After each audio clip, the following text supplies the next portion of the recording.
3-4 ദിവസങ്ങളായി നാടൊട്ടുക്ക് ശക്തമായ കാറ്റും മഴയും വിതയ്ക്കുന്ന നാശനഷ്ടങ്ങൾ ചില്ലറയൊന്നുമല്ല. പ്രകൃതിയുടെ പ്രക്ഷുബ്ധ പ്രതിഭാസത്താൽ ഇവിടെയും ഉണ്ടായി ചെറിയ രീതിയിലുള്ള കോട്ടങ്ങൾ.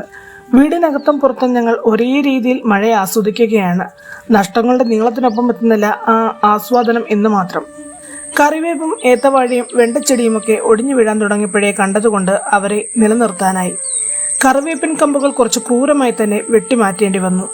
പണ്ട് അപ്പൂപ്പന്റെ കാലത്ത് വേനലിൽ വിളകൾക്ക് തടവും മൺസൂണിൽ മണ്ണ് കൂട്ടിയും കൊടുക്കുന്നതിന്റെ കാരണങ്ങൾ ഇപ്പോഴെനിക്ക് അനുഭവത്തിലൂടെ പഠിക്കാൻ പറ്റി. കൂട്ടത്തിൽ മൺസൂണിന് മുമ്പുള്ള മാസങ്ങളിൽ പറമ്പിലെ മുഴുവൻ മരങ്ങളും കോതി മാറ്റിയിരുന്നു. ചാഞ്ഞും ചരിഞ്ഞും നിൽക്കുന്ന തെങ്ങും കവുങ്ങുമൊക്കെ ഒരു ദാക്ഷിണ്യവും കൂടാതെ ഒഴിവാക്കിയിരുന്നു. അതിന്റെയൊക്കെ പ്രാധാന്യം മനസ്സിലാക്കാൻ കഴിഞ്ഞ ദിനങ്ങളായിരുന്നു കഴിഞ്ഞു പോയത്. കാറ്റിന്റെ അകമ്പടിയോട് കൂടിയുള്ള മഴയുടെ പ്രഹരം വൻതോതിൽ ഏറ്റുവാങ്ങിയത് ഈ അമ്മപ്ലാവാണ്. ഇവരിലൊക്കെ ഒരു സത്യമുണ്ട് എന്ന് പറയുന്നത് എത്ര ശരിയാണ്. മണ്ണിൽ നിന്നും വേറിട്ട് ഭിത്തിയിൽ ചാരി നിൽക്കുകയായിരുന്നു ഇദ്ദേഹം. മറിച്ച് ഈ പ്ലാവ് ഒടിഞ്ഞു വീണിരുന്നെങ്കിൽ അടുക്കളവശം പൂർണ്ണമായും തകർന്നേനെ. മറുവശത്തേക്ക് വീണിരുന്നെങ്കിലോ കറണ്ട് കമ്പിയും പോസ്റ്റുമൊക്കെ പോയേനെ. ഇപ്പോഴെന്താ അതിൽ നിന്ന് കുരുമുളക് പൊടിയും തൊട്ട് താഴെ പടർന്നു പന്തലിച്ച് കിടന്ന കോവലിന്റെ കാര്യത്തിലും തീരുമാനമായി. അത്രയേ ഉള്ളൂ. അത് ഇനിയും നമുക്ക് വളർത്താമല്ലോ.